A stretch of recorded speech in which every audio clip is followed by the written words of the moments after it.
Hey everyone, welcome back to the Wellbeing Economy podcast. Our guest today is Sarah McCrum, who's really not a guest. She is the person who I have been collaborating with and, dare I say, pioneering this body of work, the Wellbeing Economy, with. So, welcome, Sarah. It's good to have you here.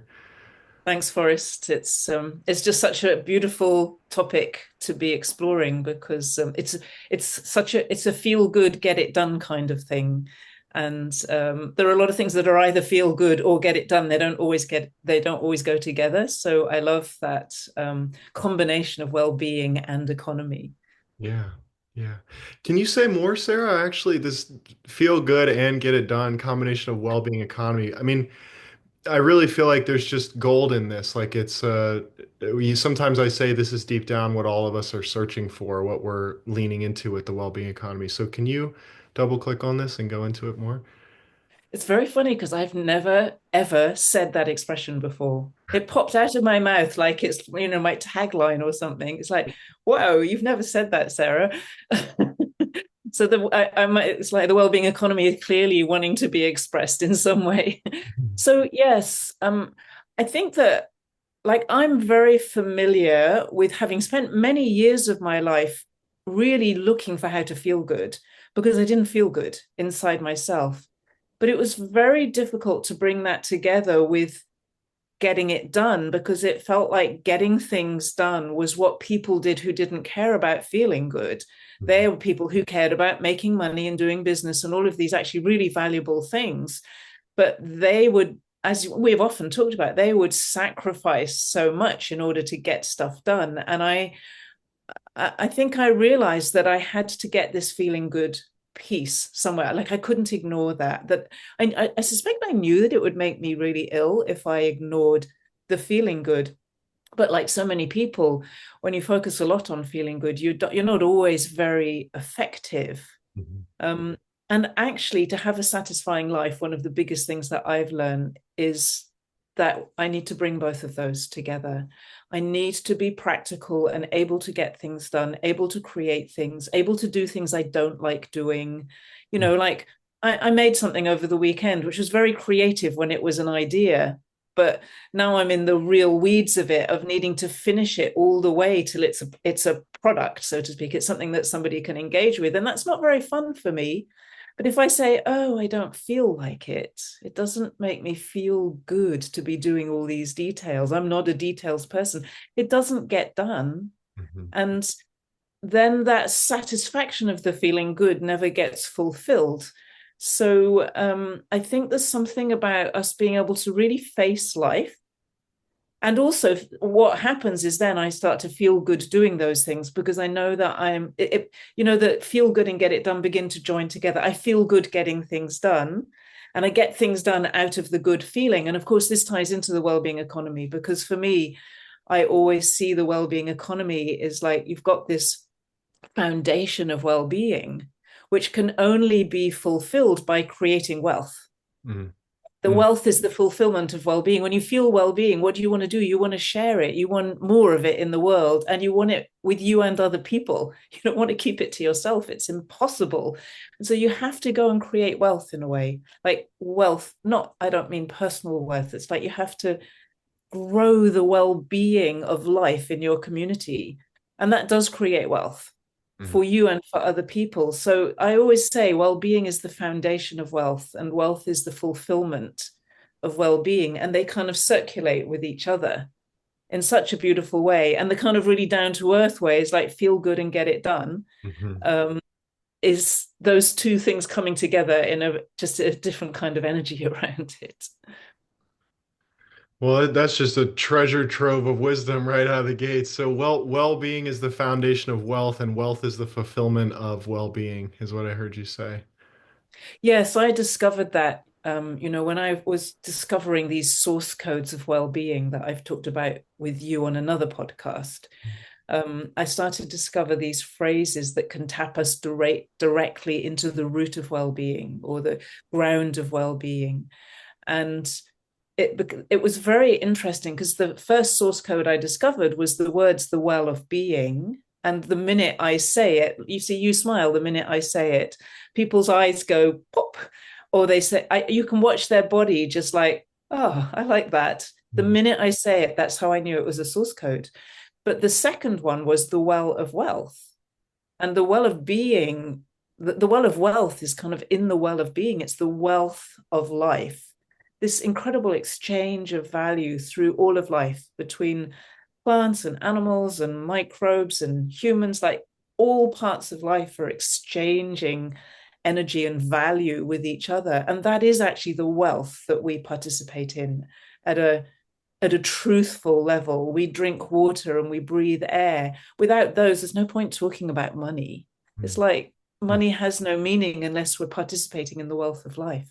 So that's kind of how it started. And then I realized this, like when you experience true well-being, the generosity mm, of it's like it's sharing.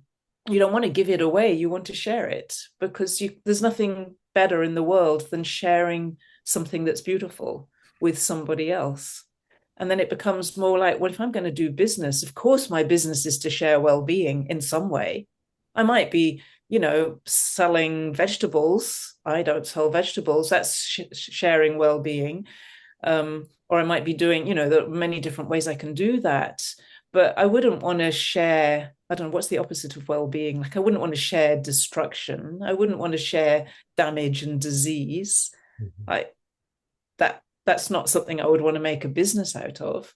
So I make a business out of, in some form, specific form, sharing well-being with others so that we can all participate mhm, in that. And that creates wealth in the community because I'm sharing something with them, they're sharing something with me. They might share money with me, and then I use that money to buy somebody else's sharing. So it's like wealth grows out, real wealth, true wealth that actually means something grows out of this fundamental well-being mhm. that you and I spend lots of time exploring. Yeah, this conversation takes me back to the podcast we did over a year ago on the well-being economy before we hosted Well-being Economy Gathering in Europe. And earlier in our days when we were talking about, I was mentioning I have these clients who say I feel like I have to trade my business results for well-being, or I have to sacrifice my well-being to get more business results. And it's like there's these two extremes where we work during the week and feel depleted. Um, we uh, we deplete ourselves to do the work that we need to do in the world. And then whether it's through drinking beers and watching football on the weekends, or going to a meditation retreat, or some type of wellness spa, like these are the ways that we try to nourish ourselves and take care of ourselves so we can get back to it on Monday morning. And this is a different way that we're inviting, which is, what if we're not going into work and depleting ourselves and then trying to recover on the nights and weekends? What if we're actually feeling even more nourished, feeling even more energized, feeling even more alive as we're engaged with the things that we care about and that are our business. So feel good Good. and actually get it done is what I'm hearing. Feel good and get it done. And I'm thinking about the thing that I've been so inspired by over the last few weeks, and especially over the last, it's coming up, really rising up very strongly, which is a very practical way of approaching that, is how do we align our wealth with our values? So I just want to explain why I bring that in, because for many people, discovering how to feel good and get it done, there's a bit of a journey in there, and it takes time, and it's absolutely doable, and the more you do it, the more satisfying it is and fulfilling, and you feel you love what you're doing. You wake up just like, I'm so looking forward to making this thing or selling this thing or having these conversations. I love doing business because it's my way of feeling good and getting it done. But I'm very much aware of how much work I've needed to do to be able to say those sentences with Right. integrity. Like I can honestly say I love it. And I can honestly say sometimes I don't. Mm, But fundamentally, I love what I'm doing. And I do really, really feel good doing it. And I feel good about it. But that was not always the case. But one of the things I discovered, and I'll just give you an example because it was so fascinating. A few months ago, I was running a free webinar about money, and somebody said to me, I'm a day trader. And he was really obviously an alternative type of person. He was living in Mexico. He was, you could tell from his environment, from where he lived and the way he looked, he was not like suit and tie type of day trader. He was definitely for sure into nature and living a free life in some way and caring about peace and those kinds of things. Like, that was really obvious. And he said, I feel this kind of gray energy in me all the time. It doesn't matter what I do, I can't get rid of it. Mm. And it was immediately obvious to me what was going on. And I said, well, look, what formula are you using for your day trading? And he said, oh, it's some algorithm, blah, blah, blah. And I said, well, so you are putting your money and your time and your energy into investing in something that you don't believe in and is probably doing actually harming the very things that you value the most, like nature. And he went white, like there was this kind of silent moment. And that was when I something really clicked for me about this. Like, I know for me, I've always wanted to align my values and use my time for the things that I care about.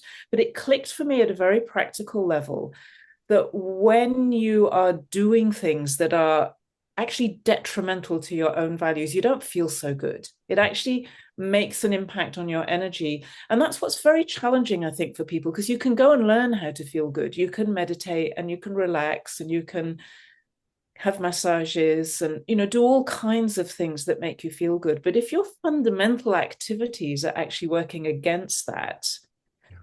it has an impact. And look, I think one of the things that's really important here is we then start to get clear. So, what do I value? And look, clearly he valued money and he should, because if he didn't have any money, he'd be broke.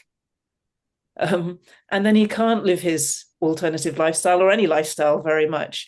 But it's getting clear about that, and it's creating a pathway to start to align all your different forms of wealth more and more with well-being, with what you actually value, because that's a very practical way that you can start to feel better. I knew that if he could find a better way of investing, that gray energy will dissipate. He doesn't need to have succeeded in it. He doesn't need to be there.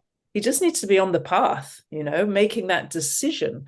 And that changes everything. So I think this is the other end, if you like, of feel good and get it done, is what are those really simple things that people can start to do now while they're learning how to feel good at a deep level, and combine that with getting things done and working and really experiencing that love and enjoyment in whatever you're doing, whatever your job or your work is. Like, we have a very wide variety of forms of work. Yeah. Yeah, it reminds me, I had a conversation in the last week or 10 days with a dear friend of mine who's helped companies raise hundreds of millions of dollars a year. I mean, raises nine figures a year for businesses of different sorts. And I was speaking with her about the actual companies that she raises money for, and some of them are companies that were not in alignment with her values, or or she didn't realize weren't in alignment with her values. She was going, well, my value is freedom, so you let people do whatever they want. And there was a real deep conversation about, well, you as the broker here, you as the matchmaker, as the person who has helped funding, are a participant in this process. And we had this massive conversation about participation and responsibility and what that looks like in a well-being economy. And I hear that in what you're saying right now, which is really taking responsibility Absolutely. and participating. Absolutely. Yeah, and again, like for me, the big thing that I've discovered through many, many years of this work, which is an enormous relief, I think it's really important to say, we live in a culture where you feel like you should have arrived and you measure yourself against your arrival point. We're taught to set goals and then we sort of measure what we're missing from that goal. So we're just always looking to arrive, whether it's a financial goal or some other thing, which is to me a crazy way of setting goals. It doesn't work at all for me, and for many other people. So we live in this kind of destination arrival culture, and we measure ourselves and our failing against that place we haven't arrived at yet. But actually, what the reality is, I've discovered, is that the real story about life is from wherever I am now, I'm going to arrive and go past that destination at some point. But really, all I'm doing is building little steps from here. And every single one of those steps is satisfying if I'm not measuring myself against the place I haven't arrived at yet. It's like being a kid in the car. It's like, Mummy, are we nearly there? Mummy, are we nearly there? And you start doing that like 5 minutes after a beginning of a 3 hour journey. It's not a fun way. But if you're playing cards and listening to your music or whatever, or singing a song, whatever you're doing in the car, you're having fun, you're going to arrive there. And this is such a simple concept that anyone can relate to, because we probably all had that experience in the car or the equivalent. Um, and if we can get that, then what you realize is the satisfaction comes with every step of well-being that you build, or every step of wealth, every step of aligning your wealth with your values. It gives you satisfaction. And the other thing is, it gives you the energy. This is a really important thing to understand. It gives you the energy of the destination. So you can be experiencing the energy of the destination while you're only on step one of 100 steps. And that really makes you feel good. Mm. Yeah, it's amazing. It feels counterculture in a way. You saying that I mean, so many money coaches, the first thing they do is ask you what your money goals are, and it feels like you're inviting us so much more into the moment and into an organic unfolding. It feels way more And natural. at the same time, to be very clear what you stand for and what you're creating or what you're making. Hmm. So it's not that there aren't goals, but the goals are usually not money goals for a start. Because, like, what does it mean? I'm creating $1 million, or I'm creating, like, you could say I'm creating a fund with money in it in order to serve other people. You don't create money as such. You create experiences, you create things, you create businesses, you create all kinds of things. But it's not the money. The money is kind of like the oil, the energy that makes that creation work. But it's not the destination. It's like, for me, it'd be completely meaningless to say, okay, I have this business that sells this amazingly beautiful product that improves people's well-being, and my goal is to make $1 million this year. My goal then would be, it might be that there are lots of people I want to have that experience, but I want them to have a quality experience as well. These are the things that I care about. So it's not like, I'm very much about not just being in the moment, but facing forwards, like being in the moment and facing forwards, having a sense of really strong sense of direction, knowing what I stand for, knowing enough of what it's like. I used to walk up mountains a lot. I still love walking, but we don't have mountains here. So I can't do it. But I would plan, like, I'm going to walk up this mountain at the weekend, and I'd need to figure out what path I was going to take, more or less. This was in England in the Lake District, and you had to use the paths, because you couldn't just go wherever you wanted. But I'd never been at the top. But from a distance, I could see it. And then when you're actually on the mountain, you can't see the top half of the time. But I knew that I wanted to go there. And I knew that I didn't know what the experience would be like on the way. Um, and I do feel like, and I knew when I got there, I would just see all these other mountains I wanted to go up. That was always my experience. I got there, it's like, wow, this is beautiful. And look, I'd love to be there, and I'd love to be there. So it's not so much about getting to the top of a mountain, like, hey, I'm on the top of the mountain. It's more that there's a direction. I didn't go down the hill unless it was taking me towards the top. I didn't go off to the side, Hmm. and I didn't have a picnic all day because there was somewhere I was going to. I love this metaphor, Sarah, and I want to ask you to ground it in your day-to-day life now. What is your metaphorical mountaintop, or what is the direction you're heading? Where are you? Well, yeah, Oh, let me it's ask you that. the well-being economy every single day. I mean, all day, every day. It's the well-being economy, actually. But that's not very practical for other people. That's my direction. Yeah. That is 100% my direction. I can have different versions of it, but it's always the same thing. It's, how do we bring together well-being and money? That's one way of looking at it. So how do we do business with well-being is a way of looking at it. How do I have that well-being economy inside myself, where I experience well-being, but I also experience the relationality, if that's a word, of it. When I first felt the well-being economy inside myself, it was like, oh, so there's well-being that's a kind of state. But the well-being economy is the way all the different parts of me relate with each other in well-being, Yeah. how my organs relate with each other, how the systems of my body are working in relation to the whole and in relation to the parts. It Mhm. was really quite fascinating. It's like, well, that's what an economy is. An economy is relationships. It's relationship to the whole, and it's relationship of the parts with the parts, and the whole to the parts, and the parts, so it's all of that.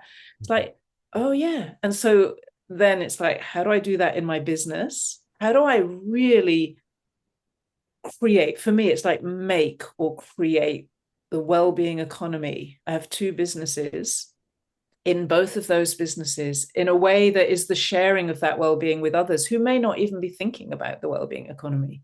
It Right. might not be their thing at all, but I know that it will be a good thing for them. Hmm. And Hmm. so how do I do that? How do I create a space where people can start to say, wow, I feel so good doing this business? Mm. And I'm seeing it. I was in a conversation with somebody yesterday. She said, it just feels so amazing to be doing this, Sarah. I absolutely love it. Yeah. And she was not, that's not where she was a year ago. So she's having that experience. I see other people just light up and say, Sarah, I just really want this to be successful. There are so many things I want to do. Yeah. It's like, so the light up comes to each person in their own moment. I don't teach it actually. I just not in that environment. I'll teach in a teaching environment, but I just try to create a space where people start to experience it. And it's the attraction and the I don't even know why. I just kind of have to sort of do this.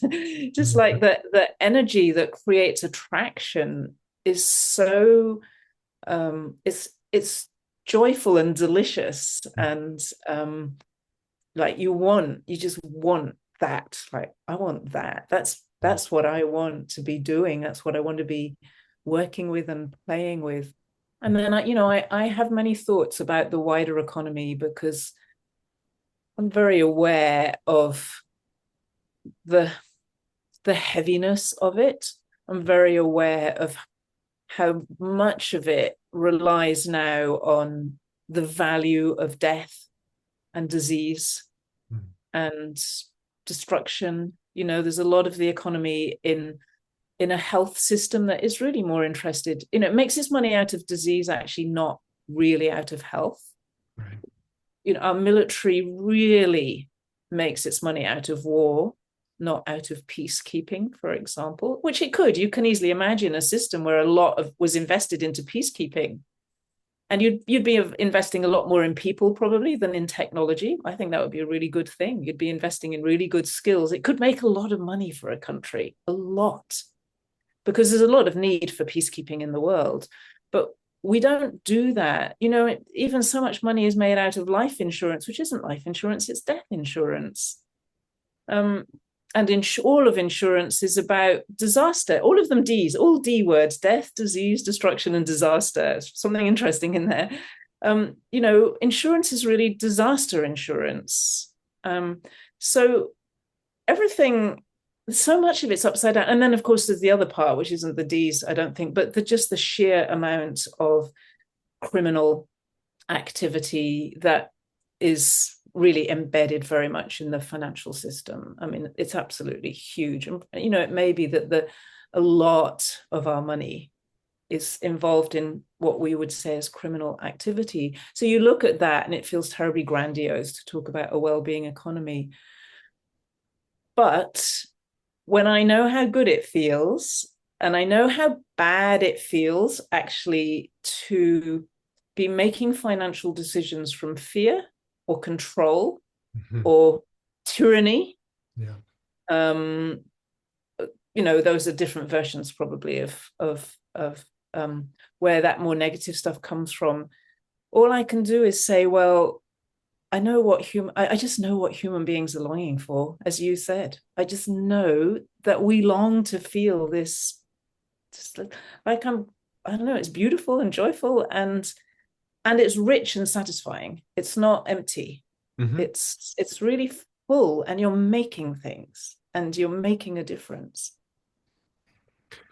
Yeah, and just to add a few more words, I would say it's also really sobering. It's really confronting, Mm. and it brings us into a very um, sober relationship with reality and with creation. We really get to see more and more clearly how the mechanics of creation itself function, how the mechanics of well-being and healing function, how generativity and robustness come online in a person, in a relationship, in a community, in an ecosystem, and how vitality and thriving um, and I already said well-being, but well-being just come online, and how they there's this quality of more and more and more if they're allowed to unfold, if they're tended to and cared for and um, given what they need to, to be supported to thrive. And So, the other thing that I've had to do, is very important for me at least, was to also really understand in creation how tyranny and control and manipulation and all the really dark things that happen with money, how they're also part of creation. yep, And you can't imagine creation without having the dark shades and tones as well as the light shades and tones. They don't have to be in the form they're in at the moment. We're not locked into this kind of social organization system that we have. But it became really clear to me how I and we participate in supporting the very systems that we are trying to change. of course. And facing that is also really sobering. I can't do the I'm good and they're bad kind of thing. I've tried that quite a lot. It didn't work very well. I had to really understand how that arises in creation and how I relate to it. What does that mean for me, for there to be so, especially working around money, for there to be so much negativity and darkness around money? And how do I work with that as an individual and somebody who cares about that space? It was very aligning for me to really, really look in more depth at that stuff.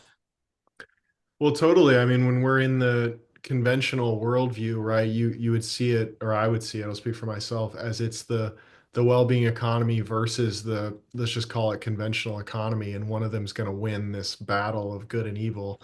And and then we can kind of grow through that and we're like, oh yeah, we're the 5D people, those are the 3D people, or whatever it is. And it's like, actually, when we embody the well-being economy, we don't experience a separation of the two. We go, oh, these are two manifestations of the same source. And for me, the well-being economy has a almost a parenting orientation to the conventional economy, which is, hey, I see everything you've created, and I'm going to challenge you now that you've seen the manifestation of this.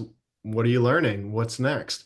And inviting that growing up experience is what we're being invited into collectively right now in these times, is going, okay, we're seeing what's happening on a collective scale and on a planetary scale. We're seeing what's happening in our environment. We're seeing what's happening at the high end and the low end of social experiences for human beings of different um, experiences in terms of financial well-being in different parts of the world. So now what? Now what do we want to create together, right? We have constructed all of this in relationship, as you mentioned earlier. So seeing that, what do we learn, and what's the new mountaintop, or where to from here?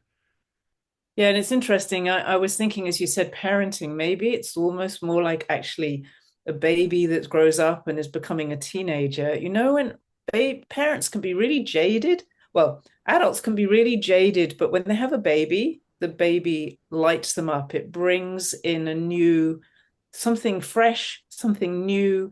And yes, it's a tiring, challenging experience for parents, but there's always seems to be, like with all parents, there's always that joy there as well. And they really love their children in the end, though, of course, they've produced that child. They don't always love children, other people's children.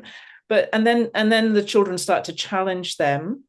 But that challenge that comes from teenagers and from younger people is a really important part of keeping us open minded. I was talking with a friend over the weekend who, for the first time, was experiencing one of his kids having some drugs hidden in a drawer, and that confronting experience for parents. But I was noticing how this commitment to staying open-minded, so that they didn't go hard down on this kid and then he would reject them. So I saw how it was somehow growing them as people rather than shrinking them, although it was a challenging experience within their family values. And so, in a way, what I see at the moment is that there are so many new businesses that are being born and beginning to grow up that a real challenger business is they challenge the status quo, or they are maybe a system that's growing up beside it more or less ignored unless they get really significant by the mainstream system at the moment. But there is more and more energy in these businesses.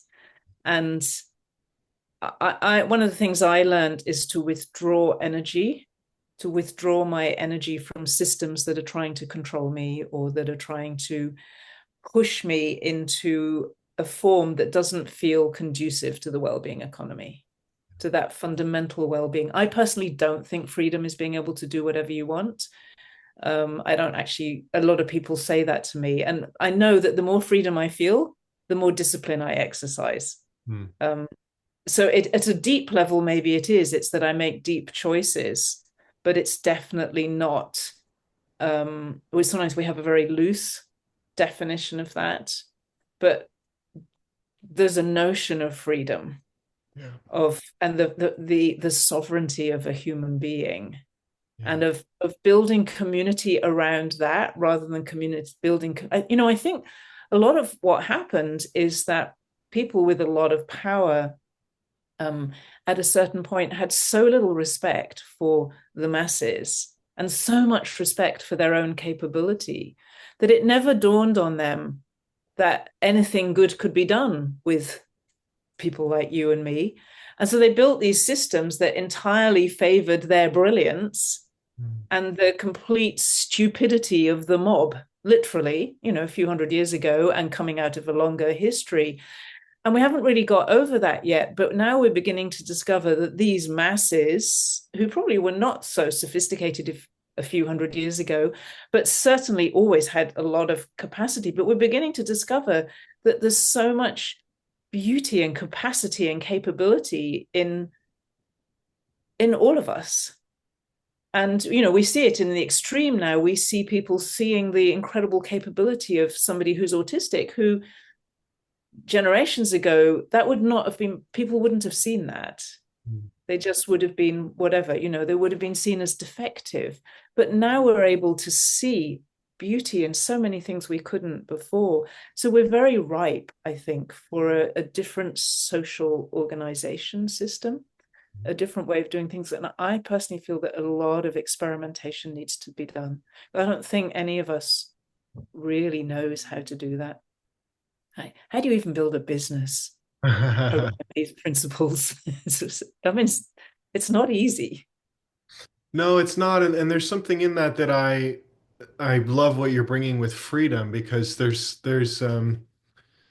culturally I mean I'm 33 years old, right? And I feel like the story I was sold growing up is that freedom means you get to take really fancy holidays and go on vacation and have time away from your work to go to the beach and these kind of things. And it feels to me like like that's the story I was sold as a young person. That's what I was told by the world. But in my own learning, it feels like freedom is actually, it's almost like freedom is turning into getting to choose the things that I don't want to do, but really want to do. And I know that doesn't Because make, you're choosing a direction, because yeah, you have that direction. It's like, right, well, if I want to go, if I'm in, I don't know, Washington, D.C., and I want to go to New York by car, I got to go there. I've got to right, do right, that. And I hate driving. Well, I right, just want to be there right now, but I'm not there right now. So I'm willing to drive, or I'm willing to get on a plane, or whatever it takes, or get a bus. But I'm willing to do the journey. And then it's like, okay, so what am I going to do with this journey? Actually, it's not a great analogy, because the point about a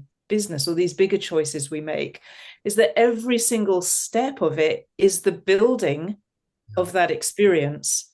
That's what's so different from driving in the car, actually. It's this building, making things.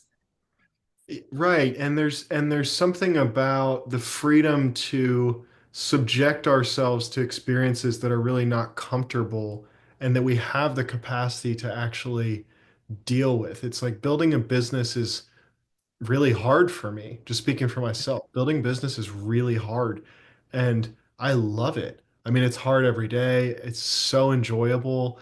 It's stressful, but it's a really good kind of stress.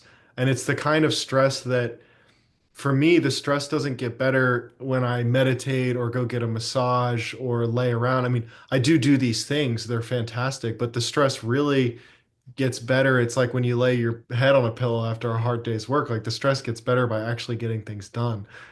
And solving problems. I am such a believer. I am so grateful for a teacher I had who said you can't have peace if you can't solve problems. It's very like people never say things like that these days. You have peace because you can meditate. But if you can meditate and feel peaceful and then come back into your problems and you start to feel rattled and disturbed by them, that's not really peace. But if you have the I don't think it's the ability. I think it's not a framework. What is it? It's just kind of like the approach that if there's a problem, we're going to solve this. It's just a way of approaching life. And you may not know how to, you may not have the answers, but you can find the answers because that's what you can do. There's a way of approaching things where you can do that. I find that that's really satisfying. I noticed had a beautiful experience a couple of days ago. Somebody who works with me said, "Oh, I'm beginning to feel like," she said, "it's like all the work I'm doing, it's really mine. It's my responsibility, and it's up to me to make it good." And I remember a few months ago, I was really wanting her to feel that she doesn't need to do it to be a good girl to please me. There's a tremendous wiring to please the boss. I pay the bills. And I get it. We've all got that. But that really, there's an ownership, there's a satisfaction that comes from that. And I didn't need to do anything except conceive the thought. And because she's very tuned in, actually, it's like, it just, it's like we moved closer to this thing that is much better for her. And it's also much better for me and it's much better for the business. And it was such a nice experience of how that was for me, it was a problem when someone's just trying to please you. That energy is not very good for me. I don't enjoy it. So it was a problem for me. And the solution I saw was, yeah, this sense of responsibility and really like looking at things as if you're an owner, which is not an easy thing for people to experience when they're not the owner. Like we still have an old-fashioned business model here where I'm the owner. But to see that just happen through it's just like I had the wish. That's really yeah, it's a beautiful thing. And so for me, solving problems like that, these are quite big things. Like imagine having a team where everybody feels that sense of ownership and responsibility. I would absolutely want to share my business with people if they're acting like that. I wouldn't want to own it all. Absolutely. And we're dancing all over this topic of becoming an adult. And we're talking about it in an individual's life of being an adult and taking responsibility. We're talking about it in terms of being a business owner and going, okay, I don't just show up to a job every day and mommy and daddy, the boss, tell me what to do. And I do those things. And then I go home like I don't actually care about this. I'm just sort of here passing the time. And we're also talking about at the scale of humanity. Like we've been Homo sapien for 300,000 years. We were Homo erectus for almost 2 million years before that. And evolutionarily, you could say that the superorganism of humanity, of 8 billion people as one being, is psychologically 17 years old. And that we are, as a being, as a superorganism, as a humanity, we are in this transition into adulthood right now, which is an invitation for us to actually take responsibility and to grow up. So there feels like a real parenting conversation and this threshold of transitioning into adulthood that we're all over in this conversation today. Yes, responsibility is a really interesting word in itself. There's such a pleasure when you take responsibility, in fact, Yeah. rather than the old trick, which I'm very familiar with, of either feeling guilty or blaming and shaming myself. I mean, I didn't do that so much to other people as I did it to myself, but it was such an unpleasant thing, to allow myself to feel guilty when I'd messed up rather than take responsibility for making things better. So different. And yeah, responsibility, it requires you to grow. I can feel it when I decide to take responsibility for something rather than say, oh, that's somebody else's, or oh, stupid Sarah, how on earth did you do that? All that old thinking. When I take responsibility, it's like I don't know how to describe it. There's a sort of wholeness that enters me. It's like an expanded feeling of participation in life, in creation. It's like, oh yeah, I can do something here and I'm going to. Yeah, and even just breaking the word down, right? Responsibility is the ability to respond. And so when things are happening in our environment, what is our level of ableness? What is our capacity, skillfulness, usefulness, functional, like just functional relationship with life. What is in our power to control, what is not in our power to control. And we have control over that at some degree. I mean, we can't, there's obviously lots of things in life we cannot control, and we can increase our capacity. It's like going to the gym and getting stronger. We can do that in our relationships. We can increase our capacity to be healthy and vibrant in relationship. We can increase our business building capacities. We can increase our capacities as a facilitator or a coach, whatever And organization. we, I really want to add to that list.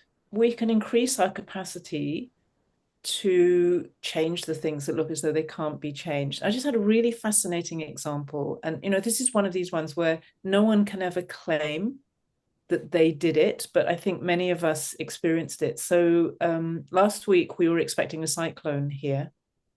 It was the first time in 50 years there'd been a cyclone in this area. We're not prone to cyclones, so people were very unprepared. I mean, the government actually did a very good job of getting the word out. They were very responsible. I was quite impressed, which is not, I can't always say that, but I was quite impressed at how they approached it very pragmatically.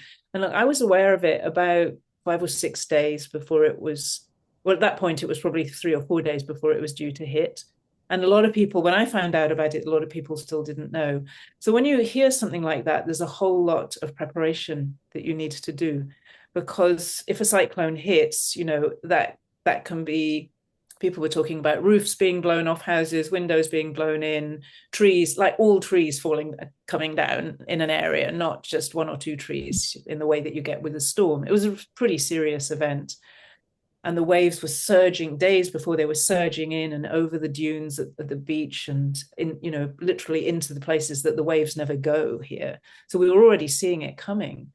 And there were so many people everywhere, I know, praying, asking, putting out requests. My community were called on to help, and my thing was, well, maybe it could slow down and then disperse itself so that it doesn't have this massive impact on the coast.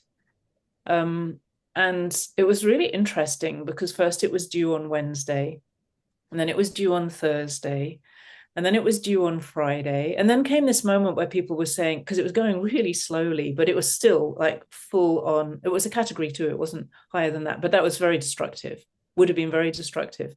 And people were saying, we don't want it to go slowly because the slower it is, the more destruction it makes, because it stays and just keeps doing its damage. It moves slowly over the land. On Friday night at 10 p.m., I looked at the map.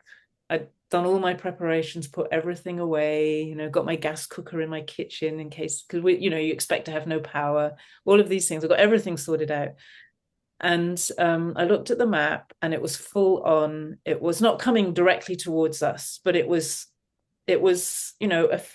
hours off the coast. It was due to hit Saturday morning very clearly. We were expecting 90-kilometer-an-hour gusts here.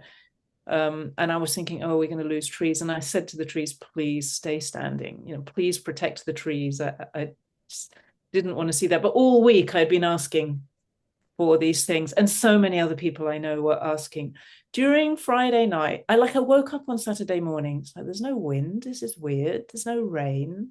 And I looked at the map and it had disappeared. There was still a tropical low, but it had not followed even I actually pay a weather forecaster for his services because he's controversial. He reads all the maps all over the world.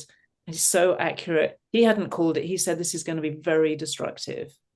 And overnight, it just went straight from a category 2 to a tropical low.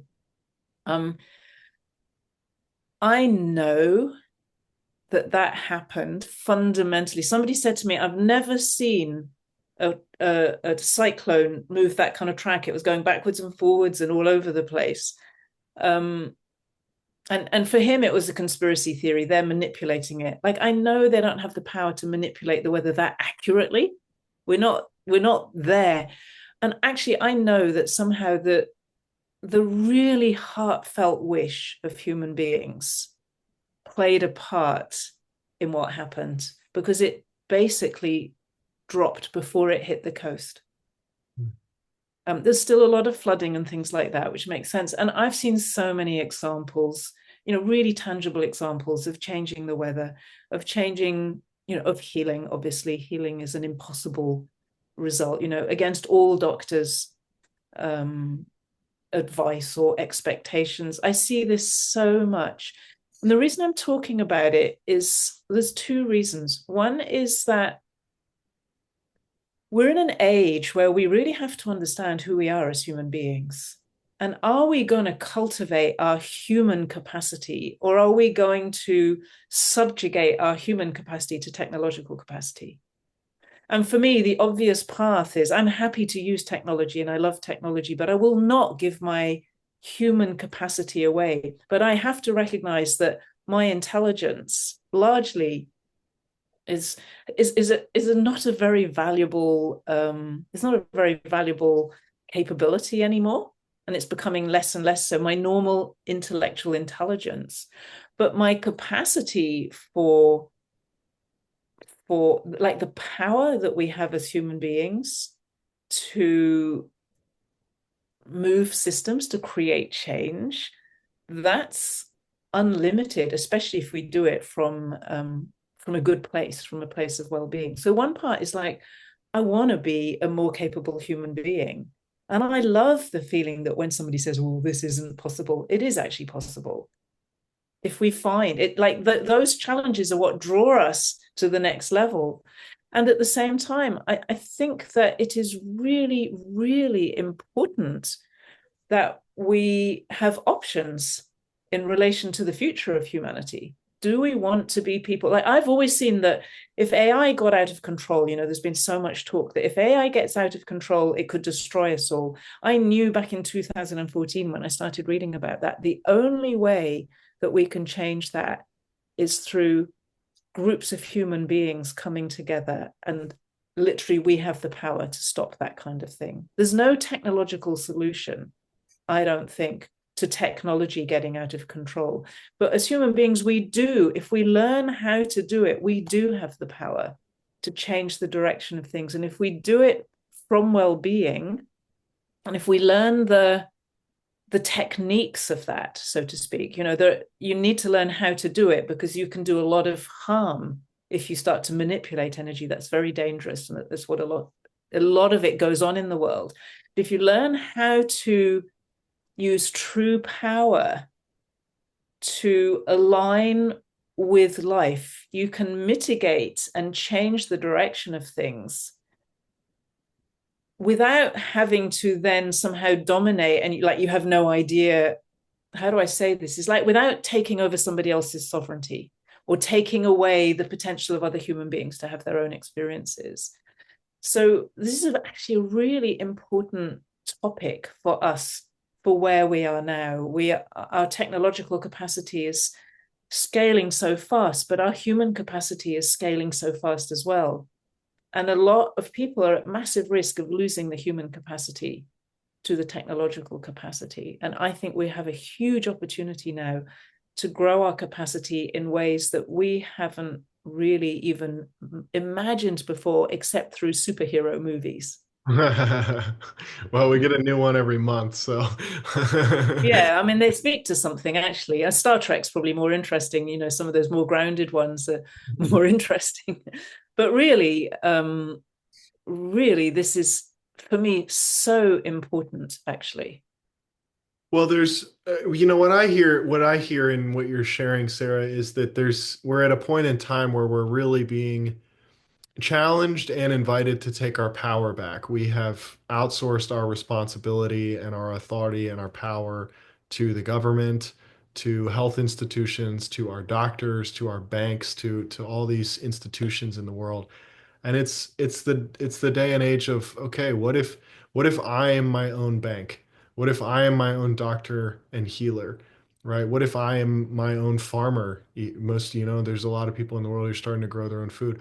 I'm not saying we need to do all these things, but there is an awakening to there. I have a responsibility to understand how to take care of myself and how to take care of my environment and how to Yeah, take care of my community. It's not my responsibility to save the world. It's not my responsibility to take care of everything on everybody else's behalf. That's not what we're saying here.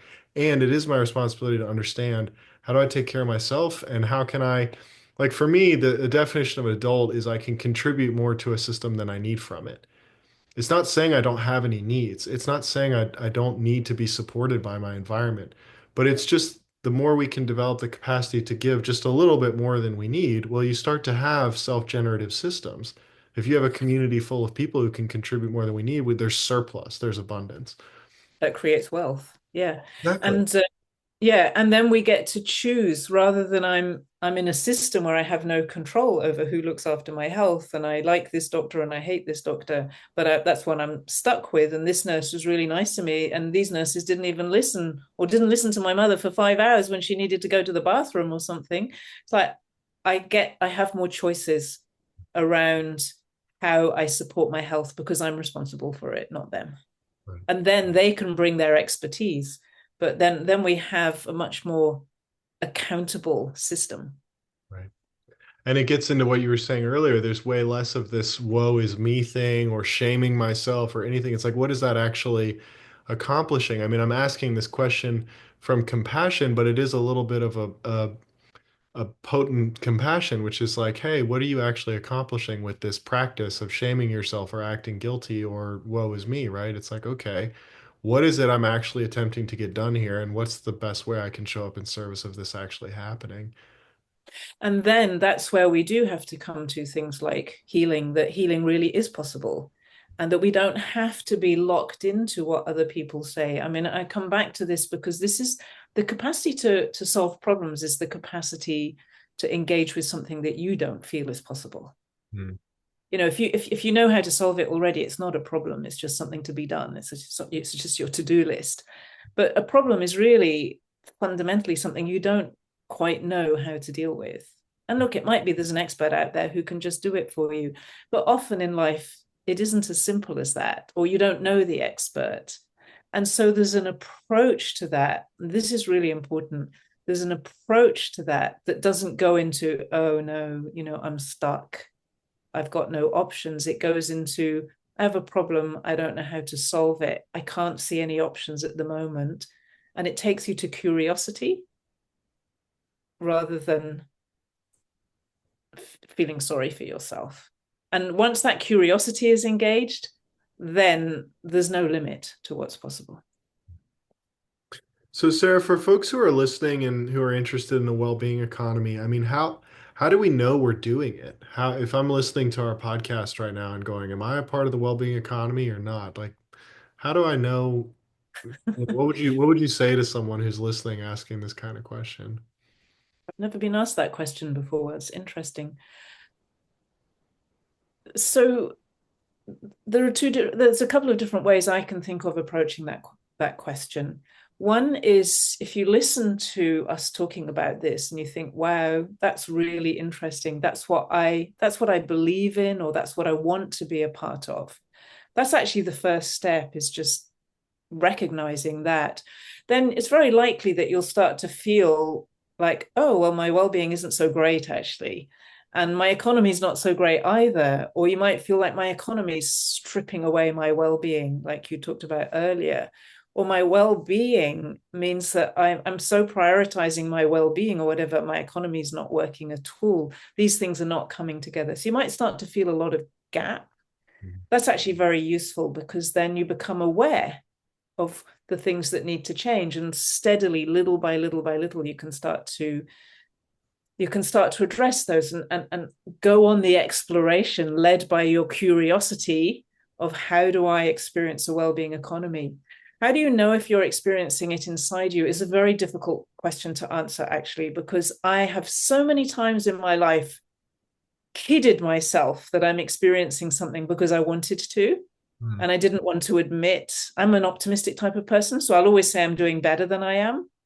A pessimistic person will say, oh, I'm never going to experience the well-being economy. I don't have any well-being, and I don't have I'm never going to make enough money. So that's one kind of lying. That's not true. And the optimistic kind of lying is, yeah, yeah, yeah, it's great. It's really great. It's here. I'm already experiencing it. I already know this stuff. And you can hear in my voice is like disconnected from who I am. And for me, this is really about learning, like at each level you experience a bit more well-being. I remember the day when I discovered that the keys to happiness were in my own hands. It was just remarkable that no one controlled my happiness. I remember it so vividly. And it doesn't mean I was happy all the time after that, but I could never kid myself again that it was anybody else but me, that happiness was a choice, and that I knew how to do it. I knew how to make that choice. So it's those little steps. I think that it's really important not to make this a destination, but to make it a direction.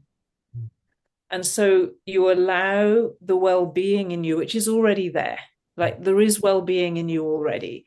That place, I talk about the well of being, you can actually experience that inside yourself. Even if you're really sick or if you're in a very difficult place now, you can experience the well of being or the ground of well-being.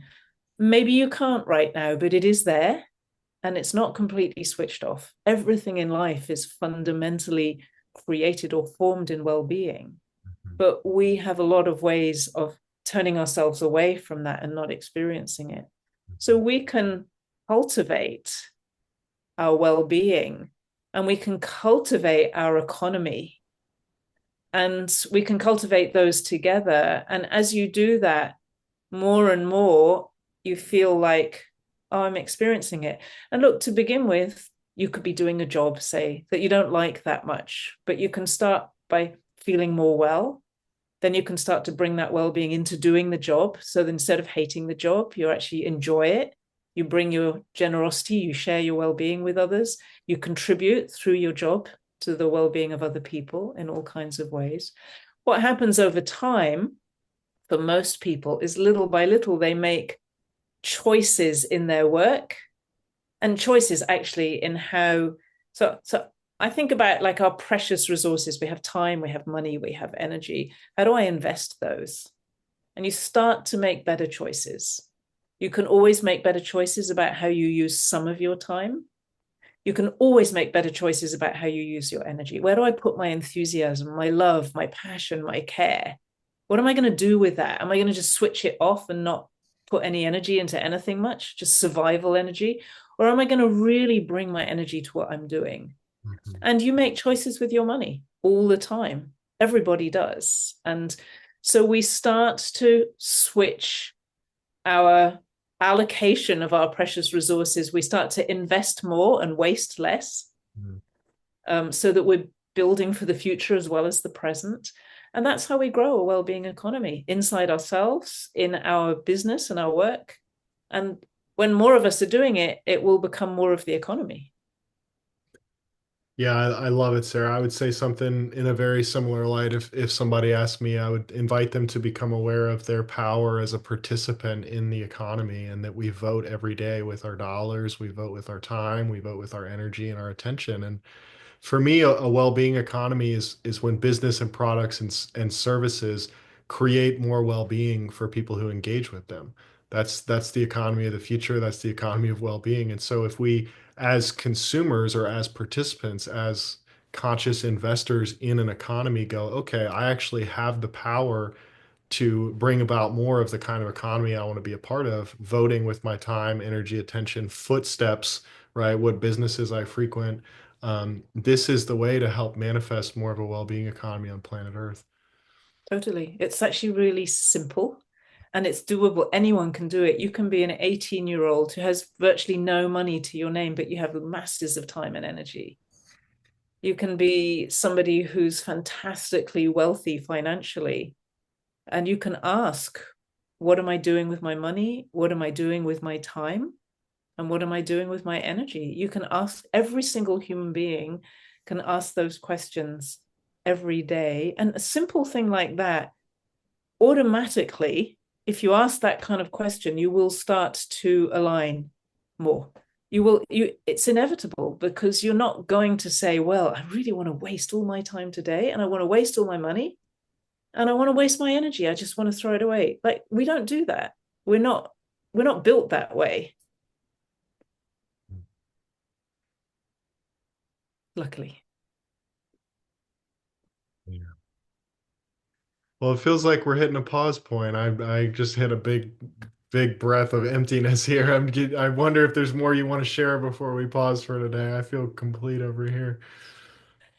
Well, there is one thing I want to say because it was what I was saying, what I was talking about just before we started. And you said, oh, I want to turn the recording on because I want. So there is something that happens when you build products, for example, with where you're really putting your energy, your love into them, and you're very clear about what you're doing. The pleasure of both making them and selling them and people buying them is it's the word that comes out is actually it's exquisite. It is so beautiful to do that. And it's so easy to build products just like, I'm a builder, just to get it done. It's so easy to build them. It's like, oh, it doesn't matter about that little bit. Or, we bring whatever energy, my tired energy, but when you actually really take care of it and you build the sales in the same way, you might not like marketing and sales, but if you see that as being the sharing of this thing that you've made, and you realize, oh, sharing that's also I'm building a system now. Instead, I've got a product, and now I'm building a system. And I want that system also to be primed with this energy of love or whatever it is that's important for you. And then when other people experience it, they also experience that. That is so beautiful to see people who light up when they buy something. It's not that feeling like, oh, I'm parting money and I've got to buy this thing. It really is that it gives them not only the value of the thing and the added value of the thing, but it gives them this well-being inside them. That's the point. It's like when you do this, you're embedding well-being and pleasure and joy into your products and into your business and into your systems. That's what I'm working on at the moment. And it's just so it's such a beautiful way of doing business. And I can see that there is nothing about that that will actually make me less successful. Mm. The things that make me less successful are inner thoughts, that we all can have.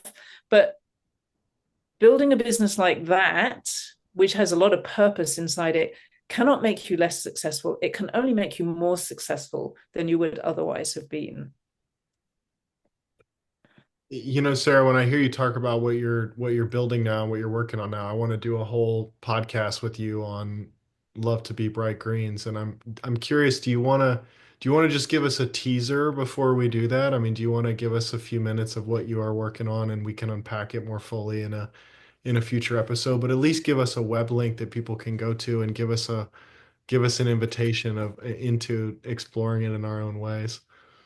Yeah, okay, thank you. Yes. So we're building a product which is called a bright green, and it obviously has something to do with the environment. So what we have done is looked at regenerative farmers or nature positive farmers and looked at what they've done and kind of packaged all that, evaluated and packaged it up and turned it into a token. Okay, so that's really straightforward. So a token, a bright green is a digital token that represents ecological value. But packed into that is every bright green represents a living ecosystem. We didn't have to cut the trees down to make them valuable. We made them valuable by leaving them living. And the other thing that's really beautiful about it, this is important, is we didn't make them valuable by owning the rights to what they produce, by owning the air or the water, which is the way that so much nature valuation is going these days. It's like, let's just take more control of nature. But we really tried to do it in a way that was like really respectful of the sovereignty of nature itself, of the natural order of nature. And that's why this is such a beautiful product. Like making something that works like that, that enables nature to be nature, and us to do something that is good for nature, but is also good for all of us, because that kind of nature positive farming is good for all of us, is also good for our future generations. The pleasure that happens inside making that and now sharing it. Now I'm in the kind of marketing and sales process and beginning to build the processes. And I'm beginning to see it's like, oh, when you do this in the way that feels just totally aligned with the values of what we're building here, you do it in a natural way. It's like the pathway opens up for the business systems, and it's so beautiful. So, and then what I've seen is when people buy bright greens, they just light up. It's like literally the transfer of well-being comes. A token is so empty, you know. A token is like a digital wallet transfer with a string of numbers and letters. But when I started to realize that that's not what we're selling participation in being part of the solution. We're selling this act of responsibility, and we're selling this transfer of well-being, because nature shares its well-being with the people who buy the bright greens. I know that. Like you can say, how do you know that, Sarah? I know that. And I know that I have the capacity to know it. So then we start to see, for me, this is a well-being product. We're building a well-being economy product. It's a well-being economy business system that we're building around it that creates more well-being in the outcome. And that to me is really important. The website is brightgreens.io. And yeah, that's for me, this is the fascination in a way. This is where my curiosity is now. And full circle to how we started the podcast with feel good and get things done. This is a way that right now, my understanding is right now anybody in the world can go to brightgreens.io and invest in our planet, invest in nature positive and regenerative farms, invest in food, invest in our ecology. This is a real world way that people can invest in our ecosystems and planetary health and well-being. And invest in the well-being economy at the same time. It's kind of like helping to build a system, a model. It's a model, and that's important. Well, let's sit down for another recording sometime soon and really unpack this because I know you've been working on this for years in a deep and devotional way, and I feel like people ought to hear about it. So, It's such a good moment to be here. That my first sales meeting in a couple of years now is in 2 days' time. So it's yeah, it's a very special moment for for this. and any of our listeners who are listening to this, if you feel moved to go to brightgreens.io and buy some bright greens, you can get started for as little as a few dollars. I mean, you can go and put $5 into Bright Greens just to experience what it's like to participate in the well-being economy. I invite you to go on our well-being economy Instagram and comment and let us know that you're in. You know, just write in a comment, "I'm in," and join the growing community of people that are buying Bright Greens. Beautiful. Thank you, Forrest. Absolutely. Thank you, Sarah. And thanks everybody for being here with us. We'll see you for another episode here soon.